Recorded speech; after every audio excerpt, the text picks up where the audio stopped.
Hello, folks. Professor Fiore here. Today we are going to talk about user interfaces. We're going to kind of take a step back, big picture look at user interfaces. So we've talked about different ways of getting data into and out of the microcontroller to sort of talk to, if you'll pardon the expression, the user, right? So the user can hit buttons and switches and things like this, rotate knobs. We've figured out how we can read those things, how to implement different kinds of functions like increment buttons or round robin switches, things like this. And of course, how to use the controller to send data back to the person, for example, to light an LED, right? Increase the speed of a motor and so on and so forth. So that's all well and good, but when you do these kinds of things, you have to think a little bit deeper about the user interface. What's the user's experience? Now, there's a couple things that might get in your way of making the best possible user interface. Okay, the first one is it might be out of your hands. In other words, the user interface might be completely set up by the look of it by an industrial designer or some marketing folks. They decide this is how we want this thing to work. It's up to you to implement it. The other thing, which I think is a little bit more insidious, because in that first case, your hands are tied. The second thing is you think in terms of what's easy for you as a programmer, right? I have to do X. So what's the easiest way for me to do that as a programmer, right? As an engineer? Let me do it the simplest possible way. That is not necessarily the best thing as far as the user experience is concerned. Now remember, you design this thing and you create it, or you're a co-designer, right? The user is going to literally use this over and over and over and over and over many times. So you really have to prioritize the experience of the user over your own if you really want something that's good, something that the consumers, the users of this thing are going to say, yeah, I really like this. It's efficient. It's seamless. I love the way it works. That's what you want people to say. You don't want people to sit there and go, oh, cranky, whiny, right? All right. Typically, you have many ways of solving a problem, and it's up to you to find the quote-unquote best way. And again, best, we are going to define that in terms of the user experience, okay? Not necessarily your experience. So what I want to do as an example, I'm going to look at a car, all right? Now, over the years, the interface to a car has changed quite a bit. I mean, the big things haven't changed, right? You still have an accelerator pedal, a brake pedal, a steering wheel, but there's lots of other things. For example, just the look of the dashboard and the controls for things like, the climate and so forth. Those things have changed considerably in the last several years. In days of old, all that stuff was electromechanical, right? Simple mechanical kind of switching. Now, everything's electronic. And there's obviously very good reasons for that. That's one of the things we look at in this course, okay? In some situations, a particular approach to doing something makes a lot of sense. In other situations, maybe it doesn't make a lot of sense. And by not making a lot of sense, what I mean is you have to bear in mind that things need to be convenient. They need to be easily accessed. They need to be safe. So it might turn out, and we'll look at some cases where things are maybe easy for the programmer, but it's not the safest thing in the world for the user. This is one reason why I want to talk about a car. Because unlike, let's say, a home stereo system, or even your phone for that matter, you're piloting a car, right? You're moving down the road. Your eyes really need to be on the road, right? What's in front of you? What's behind you? What's all around you? Okay. So recently I bought a new car, and there's many things I love about my new car.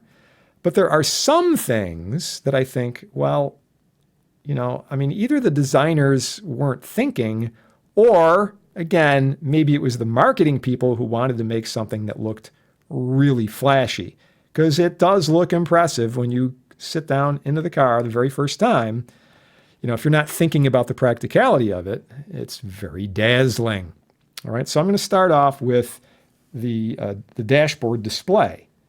All right, so, like in most cars, there's a nowadays, right, there's a color LCD out here. There's a second one over here, right, for, like navigation and settings and whatnot. But here's the biggie, okay? So what do we have here? Well, smack dab in the center, there's a sort of a programmable area. You can have different things in here. I have this set up as like a trip computer thing, so it tells me how many miles I've gone, how long we've been on the road, your estimated mileage so far, things like that, okay? Then there's these like big graphics things, these sort of pseudo 3D looking kind of crazy, I don't know, things out here. And they represent different elements. So for example, this one I'm drawing right now, this is basically, it's kind of like an overgrown, fancy looking bar graph for your speed. So the faster and faster you go, this bar goes farther and farther up. Of course, it's not calibrated. And as an engineer, that's like the first thing I notice when I sit down and turn the car on. It's like, well, what the hell good is a bar graph that's not calibrated, right? But they do have up here in this corner your speed, right? So I'm just going to say, oh, it's 55, okay? So as you're driving around, that changes appropriately, right? Down here, there's a bunch of different numbers, little status displays and so forth. For example, like the total odometer for the car, is like right there. And then there's, I think over here is like a temperature, right? This is the outside temperature of the car. And then right in here, there's a little bar graph display that's reading out your instantaneous mileage, right? All those kinds of things, okay? And then there's similar things up on top. For example, there's a little display for the fact that you're in reverse, you're in neutral, you're in park, you're in drive, whatever the order is. There's a little icon over here for your lights, okay? There's a little icon for high beams, so on and so forth, right? I don't have to draw the whole thing, but you get the idea, all right? There it is. And I can imagine the design crew, the industrial designers, essentially illustrators, right? And the marketing people getting together and looking at this and saying, oh yeah, this looks beautiful. I really love the way that it's got a modern vibe and it's this and it's that. It's going to get people's attention. That's what we want. The function of this really is to sell the car, right? You sit down and you go, wow, look at this. It's really spiffy. Okay. They're not really designing the car like this for me, for an engineer who's going to look at this functionally first. I kind of bought the car in spite of what I immediately saw as shortcomings to this display, because there were other things I liked. Nonetheless, they look at this, they decide, it goes up the administrative chain of command, and the people on top go, oh yes, this is beautiful, it's wonderful. Sales will go up 22% just because of the beauty, right? The innate beauty of this display. Well, all things need to be checked. In other videos, we do a lot of simulations of circuits. You never stop with the simulation, right? You never just say, oh, circuit simulates. Great. Okay, let's go into production. No, you don't do that. You actually breadboard the thing and you field test it. You make sure it actually works. Okay. Why? Because things you might not have noticed will crop up. So something does crop up here, and it's kind of a biggie. It's something all cars have. It's called a steering wheel. So let me change colors here just to make this a little bit more obvious. So the steering wheel is kind of like this. All right, this is the center part where the airbag is. And then the outside, the wheel part kind of goes like this.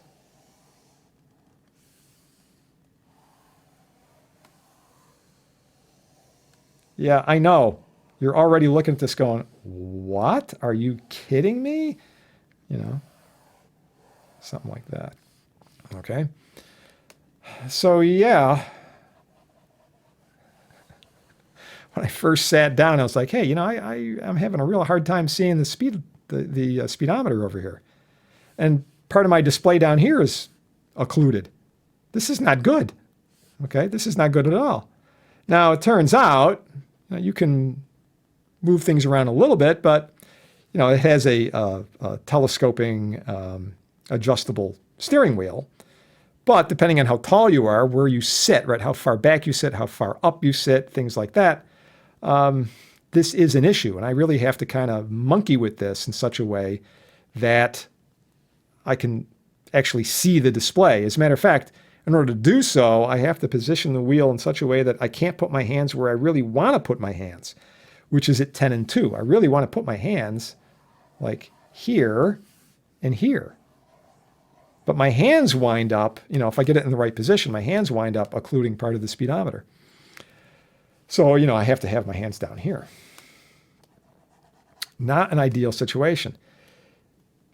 Now, if I was designing a user interface, I would say, what's the most important thing?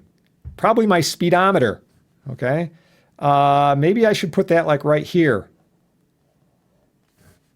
So that no matter where the hell the wheel is, a very short person, a very tall person, a person who sits very far away, a person who sits very close, everybody can see this thinking speedometer, okay? So that's kind of like rule 101, all right? Now, what other things? Like what else do we have to deal with, okay? Things that are used frequently should have easy access, okay? So, the center console, right, as in most modern cars, now there's a big LCD display out there, so you can get your navigation map and you can go through and do settings and things like that. For example, if you want all your units to be metric versus American customary units, right? You want miles per hour versus kilometers per hour. You want Fahrenheit degrees instead of, centigrade degrees, so on and so forth. You could set those in here, okay? Great. There's lots of weird things you can do, okay? Now, in prior cars, because I live in the northern climes and it gets cold here, I usually, when I get cars, I get what they sometimes call a winter package, which will include some niceties like heated seats. And usually what you'll find is on the center console, there'll be a couple of switches, right? I usually, up until this car, I always drove a stick, 5-speed. So, right near the parking brake, you would see a couple of these little rocker switches. So usually the center would be off, and maybe forward would be high, and backward would be low, right? So you got like a low setting, a high setting, and an off setting for your seats, right? Obviously, this one is for the driver, and this one over here is for the passenger. Makes perfect sense, okay? This car doesn't have that. Instead, and I up front, I have to say this, I don't use my heated seats all that much because I have a garage, so my car doesn't get that cold. It's really, over when it's, parked at the college for all day and you come out and it's, 5 degrees Fahrenheit out there. That's when you want them. But in any case, in this car, that's buried in a menu, right? There's a settings menu somewhere, They always use that little gear icon, right? So you got to hit that. That goes into a climate page, and then in there's a setting for your heated seats. And it's all touch screen, of course, and there's a little bar here. And, there's like, I don't know, 10, maybe a dozen settings. I don't really need that many settings. Off, low, and high is more than enough. I mean, how hot do you need your butt to be? Okay? That's the question. I don't really need this. What I need is easy access. What I need is to be able to hit that switch in a darkened cabin because, it's the end of December. It's January. It's dark. Okay? You get outside at 5:30, 6 o'clock in the evening. It's dark out. Okay? So I'm going to be fumbling around to hit this. I'm certainly not going to do it while I'm driving. right? I'm not going to be driving and then go through this screen a couple layers deep and then have to monkey with this kind of thing. I got to keep my eyes on the road. Oh yeah, by the way, it's snowing, it's icy. Yeah, I want to look through this? And you say, well, you just do this before you start. Yeah, sure. And then I'm on the road, and what happens? Oh, now my butt is sweating. Okay, my butt is sweating like a hippo. So what do? I got to turn it off. Well, this is easy enough. Now I got to go through this? Not happening.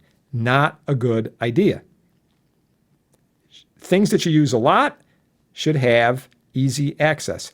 Imagine if, instead of having a stalk on your next to your steering wheel for turn signals, you had to go through a menu to turn on and off your turn signals, or your wipers, instead of having a dedicated control for it. How many people would be using, their turn signals? Nobody. I mean, as it is, far too many people don't use their turn signals. Hey, guess what? I don't have telepathy. I can't read your mind if you're going to turn left or right here or go straight. Please use your turn signals. So, or imagine you had to go through this to get your wipers on and off. Yow! Okay, not good. Not good at all. All right. The other thing you want to consider is you always want to use standards where available when you do a user interface. So that would be things like shapes and colors, right? So I said earlier, they have this little gear thing for settings. Well, that's a common thing. Don't come up with another thing. Don't reinvent the wheel, no pun intended, okay?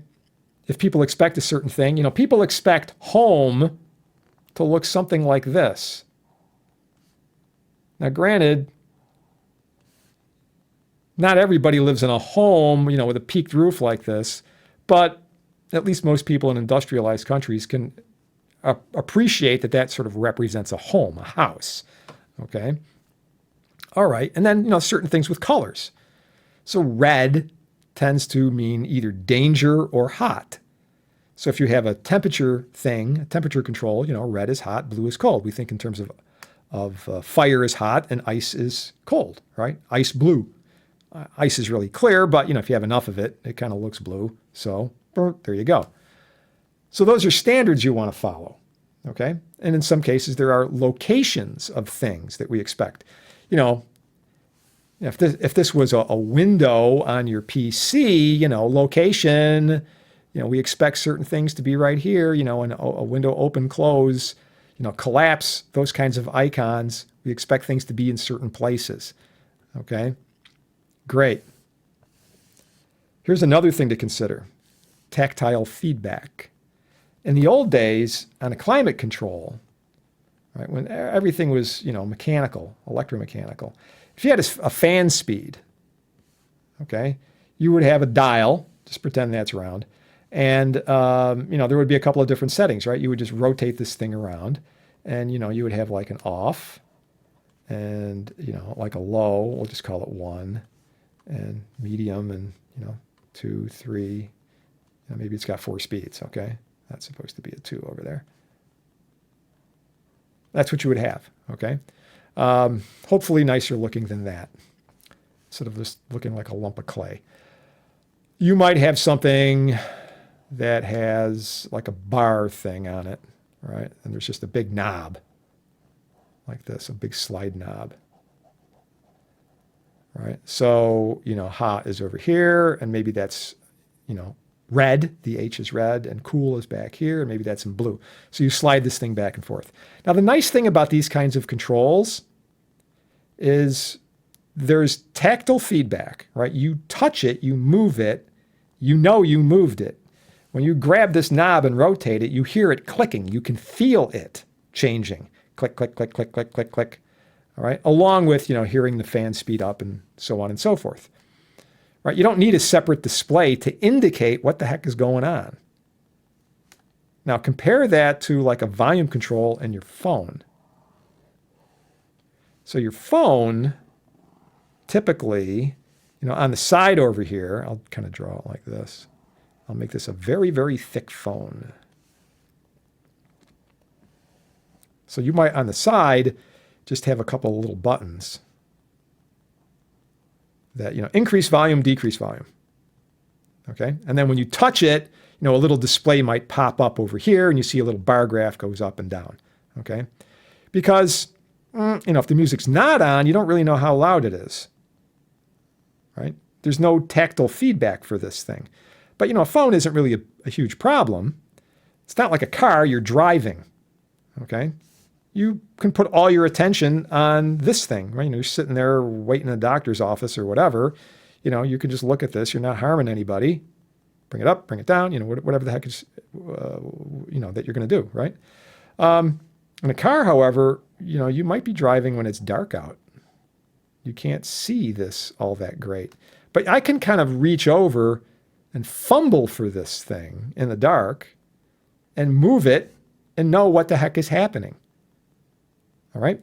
Same thing with like the vents, right? So typically, I've had cars where it's just, again, it's a round thing, and they might have a little picture of a, like a seat, right? So they got a little picture of a seat over here, and it says, okay, this is the heat coming down, and this is the heat coming into the, the front vents, and over here it's, both of them. It's at the bottom and it's over here, and then, they've got one for the like defroster, maybe an arrow like this, right? So you just click through it and okay? You don't have to actually have to stare at the thing. You just reach over and off you go. All right, so in my new car, like I said, they wanted to make this look really spiffy and very modern. So there's a touch screen below the larger screen. Like up here is the nav thing, right? The big LCD display. So this is divided into some regions. I forget exactly how many. Doesn't really matter. So what ends up happening is, for example, for fan speed. So right here, there's like a little picture of a fan, right? So they got like this icon for a fan. I don't have a problem with that. Then down here, there's a smaller picture of a fan blades, and it says right next to it, off. And I first looked at it, I said, what the heck is this? Well, it turns out that this is actually an increment button, increase fan speed. So that's a big fan. I guess that means more. And this is a small fan, so this is a decrement button, right? So we've done this with the microcontroller, right? This idea of incrementing, or an auto increment where you hold it down and it, runs up or runs down depending. Okay. So that's essentially what this does. You tap this and the speed goes up, right? Tap it again, goes up again. Tap this, goes down. If you hold it, it immediately turns off. All right. Okay. It kind of makes sense, but here's the thing. This is a touch panel. There's no tactile feedback to it. You press it, you just touch it, you brush your finger against it, and that happens. And to make it a little bit more interesting, the fan speed shows up as a number over here. Right? This is actually like a little display. These two end ones are like little display things. So if you program the temperature, so there's like a thing for the temperature up and down, like it'll say it's 72 set over here, and over here it's set for, 70, whatever, as if half of my car is going to be 72 and the other half is going to be 70. No, I don't think so. But, as you hit this button up and down, right, this number will change over here. So there's a disconnect, right? It's not like the old mechanical style where you touch it and the actual movement indicates where it is. This, you actually have to glance down and look at it. And because this is a touch screen, it's not an actual switch, you literally have to take your eyes off the road and look down at it. Because if you know that it's kind of around in this area, this is only like an inch wide, a couple centimeters wide. Do you think you can go blindfolded and just touch this exactly? Because you might wind up touching this one. And I've tried to do this, and that's exactly what happens. And over here, this might be like the defroster thing. So they got a little icon over here for the defroster. Well, I didn't want to do that, right?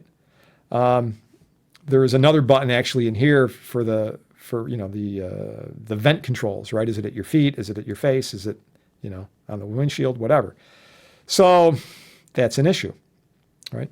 That one, by the way, the little vent control, that little picture shows up over here. So you'll get something that, looks like this. Okay. So as you cycle through that, these little pictures change. And then there's some little LEDs that will indicate like this is on. So there's a little LED over here. But, in the middle of the day, if it's bright, sunny, boom, you can't see it. You just can't see it. The sun comes in and it just washes out this little LED. Okay. So this is, in my mind, it's very pretty, but it's not functional. So I have a tendency to kind of set things and then I try to forget them. If I'm a little cold or a little warm, I'll live with it basically, because unless I'm coming up to a stop sign or something or a red light, I'm not going to take my eyes off the road and monkey with these things. Okay. So, the primary function of this really is to make it look pretty. And like I said, I can imagine the industrial designer and the marketing people looking at all these things and going, oh yeah, this is just totally spiffy. And maybe the salespeople, they look at it and go, oh yeah, this is going to sell cars. But from a functional perspective, I actually prefer those old-fashioned kinds of physical knobs that I can grope for in a darkened cabin. I don't have to take my eyes off the road. Okay? All right, so these are things for you to consider, because let's face it, we know how to do this, right? Oh, and look, temperature up and down. Yeah, we definitely know how to do those kinds of things.